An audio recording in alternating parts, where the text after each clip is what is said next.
ராதே கிருஷ்ணா. மகோன்னதமான ஒரு இடத்துல நான் இப்போ நின்றுருக்கேன். அயோத்தியாவிலிருந்து ஒரு 15-20 கிலோமீட்டர் தள்ளி வந்தால் காண கிடைக்கக்கூடிய விசேஷமான ஒரு ஸ்தலம். ராம ஜனனத்துக்கு முக்கியமான ஒரு ஸ்தலம் இது. பார்க்குறீங்களா? மகௌடா தாம். தாம் அப்படின்னு இதுக்கு பேர். மகௌடா அப்படின்னா யஜ்ஞஸ்தலம்னு அர்த்தம். மகௌடா அப்படின்னா யஜ்ஞஸ்தலம். மகௌடா தாம் என்ன போட்டுருக்கு பாருங்க. தசரத புத்திரேஷ்டி யஜ்ஞசாலா. தசரத மகாராஜா வசிஷ்டர் சொல்படி ரிஷ்யசிருங்க மகரிஷியை வச்சுண்டு ஜோரா ஒரு புத்திர காம இஷ்டி யஜ்யம் பண்ணார்லையா, புத்திரன் வேணும்னு. அப்படி அவர் புத்திர காமேஷ்டி யஜ்யம் பண்ண ஸ்தலம்தான் இந்த மகௌடா. அங்கே நீங்கள் பார்க்கறது ஜோரா மனோரமா நதி அப்படின்னு பேர். மனோரமா தீர்த்தம் அப்படின்னு அதுக்கு பெயர் உண்டு. இன்றைக்கி ரொம்ப சுத்தமாக இருக்குது. சீக்கிரத்தில் சரியாகட்டும். ஸோ இதுதான் அந்த புத்திர காமேஷ்டி யஜ்யம் நடந்த இடம். இங்கே 24 மணி நேரம் அகண்ட நாம சங்கீர்த்தனம் எல்லாம் நடக்கிறது. அக்ஷய திருத்தியிலிருந்து அழகா சீதா நவமி வரைக்கும், ராமநவமிக்கு அப்புறம் ஒரு மாதம் கழிச்சு வர்றது சீதா நவமி, ரைட்டா? ஒரு மாதமா 15 நாளா கண்டுபிடிக்கும். அந்த சீதா நவமி வரைக்கும் இங்கே யஜ்யம் எல்லாம் நடந்து அழகா பாயசம் பகவானுக்கு நிவேதனம் பண்ணி தரா. நிறைய பேருக்கு புத்திர பிராப்தி உண்டாயிருக்கு.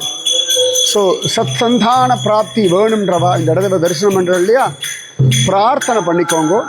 பகவான் உங்கள் வம்சத்துலேயும் சத் சந்தான பிராப்தி தரட்டும். ஸோ இந்த இடத்துல ஒரு வாய்க்கால் மாதிரி இருக்கு, ஒரு கனால். அயோத்தியாவிலேருந்து ஒரு 15-20 கிலோமீட்டர் தள்ளி இருக்கு இல்லையா.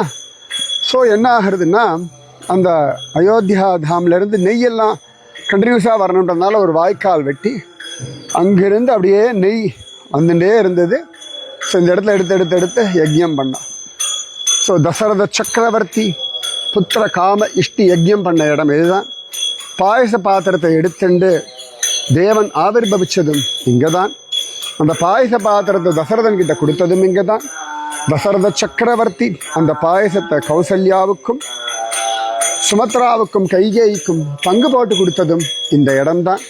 ஸோ ராம ஜனனத்திற்கு பிராதான்யமான ஒரு முக்கியமான ஸ்தலம் இந்த இடம். சுவாமிநாராயண் உண்டு இல்லையா நம்ம குஜராத்தில், இந்த சுவாமிநாராயண் இங்கே வந்து அவ்வளோ அழகாக பகவத் தரிசனம் எல்லாம் பண்ணியிருக்கார். இந்த மனோரமா நதியில் தீர்த்தம் ஆடியிருக்கார் அப்படின்னு காண கிடைக்கிறது.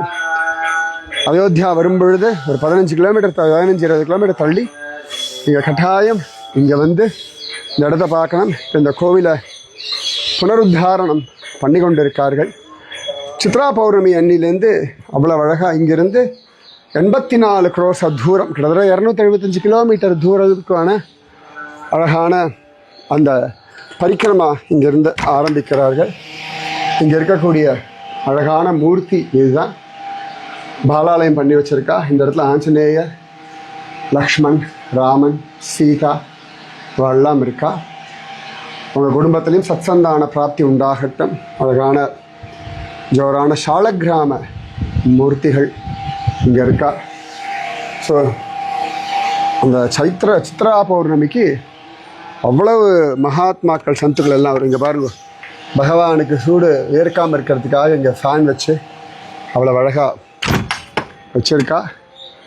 ஸோ உங்கள் வம்சமும் நன்னா இருக்கட்டும், சத்தான குழந்தைகள் பிறக்கட்டும், உங்கள் வாழ்க்கை நன்னா இருக்கட்டும், உங்கள் குடும்பம் நன்னா இருக்கட்டும், உங்கள் மனசு நன்னா இருக்கட்டும். இங்கே இருக்கக்கூடிய அழகான ஒரு பிராச்சீனமான சிவபெருமான் இவர் ஜம்முன்னு இருக்கார் பாருங்கோ.